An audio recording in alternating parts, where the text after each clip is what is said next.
Now next जो है that is 44 ADA।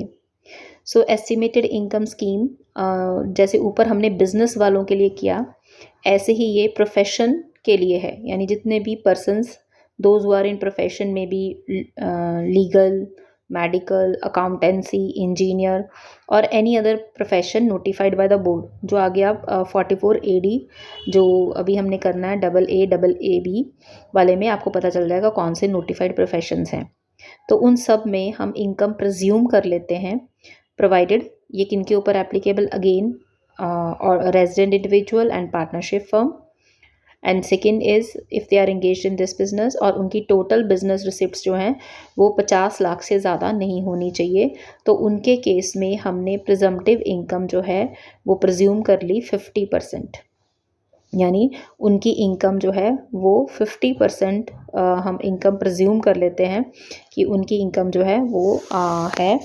और सपोज़ जैसे अगर एक पर्सन की इनकम जो है 60 लाख है, तो वो इस प्रिजम्पटिव इनकम स्कीम के दायरे में नहीं आता, ठीक है। बट अब with effect from assessment year 24-25 हमने फिर से वही पॉइंट कर दिया कि चाहे 50 लाख से ज़्यादा है पर 75 लाख तक है, पर तुम्हारी टोटल कैश जो रिसिप्ट्स हैं वो 5% टोटल बिजनेस रिसिप्ट, मान लो तुम्हारी 60 लाख है तो 60 लाख का 5% से ज़्यादा नहीं है, तो तुम्हारी जो लिमिट है वो 75 लाख तक हो जाएगी। फॉर एग्ज़ाम्पल अगर हम इसको ऐसे करें, मान लो एक डॉक्टर है और उसकी टोटल टर्नओवर जो है वो 40 लाख है, तो उसकी कितनी बिजनेस इनकम बन गई? 40 लाख का 50% 20 लाख, आंसर आ गया 20 लाख, और कोई खर्चा इसमें से अलाउड नहीं होगा। Let's take another example. एक जो है लॉयर है, उसकी टोटल बिजनेस रिसिप्ट्स हैं 50 लाख, और उसकी बिजनेस इनकम जो है वो कितनी बन जाएगी? 50%, दैट इज़ 25 लाख। एक इंजीनियर है, उसकी इनकम टोटल 60 लाख हो गई। वैसे तो वो प्रिजम्पटिव इनकम के स्कीम के दायरे में नहीं आता, बट अगर वो ये प्रूव कर दे कि जो उसकी टोटल 60 लाख की बिजनेस रिसिप्ट्स हैं उसका जो कैश है वो सिर्फ मान लो 6000 है कैश में, या उसका लेट्स सपोज 1 लाख है, तो 60 लाख का जो 5% है वो अप्रॉक्सीमेटली 3 लाख कैश बनता है। तो वो अगर प्रूव कर दे कि उसकी जो कैश टोटल रिसिप्ट्स हैं वो 1 लाख से भी कम है या 2 लाख से भी कम है, तो वो उसके केस में उसकी जो लिमिट है वो 75 लाख तक हो जाएगी, तो वो प्रिजम्पटिव इनकम के दायरे में आ सकता है। और इसमें भी सेम सारे बाकी पॉइंट की ये इनकम फाइनल इनकम है, इसके अलावा कोई भी खर्चे आपको अलाउड नहीं है। जैसे सपोज एक डॉक्टर कहे कि मेरी नर्सिंग होम का रेंट है या मेरी नर्सेज का सैलरी है, कुछ भी अलाउड नहीं है। So this is the final answer 44 AD। So 44 AD में हमने 6% एंड 8% इनकम ली, और इसमें सीधे 50% of your total business receipts. तीसरा सेक्शन है हमारा 44 AE, that is profit from the business of the carriage of goods for the truck owners. जो truck चलाते हैं, पर चाहे वो खुद चला रहे हैं, किराए पे दे रहे हैं या लीज पे दे रहे हैं, for the carrying of the goods, और उनके पास 10 से ज़्यादा ट्रक नहीं है at any time during the previous year. मान लो पहले 4 थे, फिर 8 और ख़रीद लिए, 2 बेच दिए, तो फिर से 10 से ज़्यादा नहीं हुए, तो उस केस में उनके ऊपर ये स्कीम एप्लीकेबल है।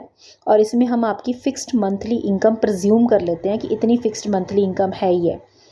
For a heavy good vehicle यानी अगर आपकी जो प्रॉफिट एंड गेन्स हैं उसके केस में, हैवी गुड व्हीकल के केस में आपका, हम किसको मानते हैं हैवी गुड व्हीकल? इलस्ट्रेशन से ऊपर लास्ट लाइन पढ़ो। Heavy good vehicle means a good vehicle whose gross vehicle weight exceeds 12,000 kg, यानी टोटल टनेज कैपेसिटी, उसकी कैरिंग कैपेसिटी जो है वो 12,000 kg से ऊपर हो जाए तो वो भारी ट्रक हो गया, और दूसरा अदर देन हैवी व्हीकल्स हो गए। तो जिसकी भी टनेज कैपेसिटी जो है वो 12,000 kg से एक्सीड कर जाती है, तो उसके केस में हम पर टन जितना लोड उसके ऊपर, मान लो उस पर 16 टन वेट हमने कैरी कर रहे हैं, तो 1 टन का हम 1000 पर टन जो है उसका वेट का 1000 रुपया पर वेट मान लेंगे, और उसकी हर महीने की इनकम और पार्ट देयर ऑफ, यानी अगर उसने 1.5 महीने भी अगर उसको इनकम हुई है तो हमने आधे मंथ को भी पूरा मंथ ही मानना है during the year. For example, अगर उसने पहली बार ट्रक लिया 15 दिसंबर को, तो जनवरी, फरवरी, मार्च 3 महीने तो पूरे हो गए, और दिसंबर का आधा महीना भी पूरा महीना माना जाएगा, यानी 4 महीनों के लिए उसका जो लेट्स सपोज 16 टन की कैपेसिटी का ट्रक लिया उसने, तो 16 टन हो गए, तो पर टन 1000 रुपया, तो 16,000 रुपये का उसका इनकम मान ली जाएगी उन पर मंथ की, और 4 महीनों की 64,000। So that is the final answer. और अदर के केस में हम टनेज कैपेसिटी को नहीं देखते, उसमें सीधे ही 7500 रुपीज़ पर मंथ और part of their of month.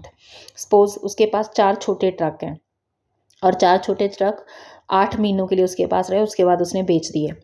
तो एक महीने का एक ट्रक का 1 महीने का कितना हुआ 7500, तो 8 महीनों का कितना हुआ 7500 इंटू 8, और 4 ट्रक्स हैं टोटल उसके पास, तो इंटू 4, तो आपका 8 महीनों का टोटल आंसर आ जाएगा इनकम। सो अगेन इसमें हमने कोई भी खर्चा नहीं देना, इसमें हम ये मान लेंगे कि सारे खर्चे ऑलरेडी माइनस हो चुके हैं और कोई भी फर्दर खर्चा इसमें से माइनस नहीं होगा। एसएससी जो है वो 80 मतलब जैसे उसकी जो इनकम निकली वो बिज़नेस इनकम निकलेगी, और अदर इनकम्स में ऐड करके वो डिडक्शंस क्लेम कर सकता है।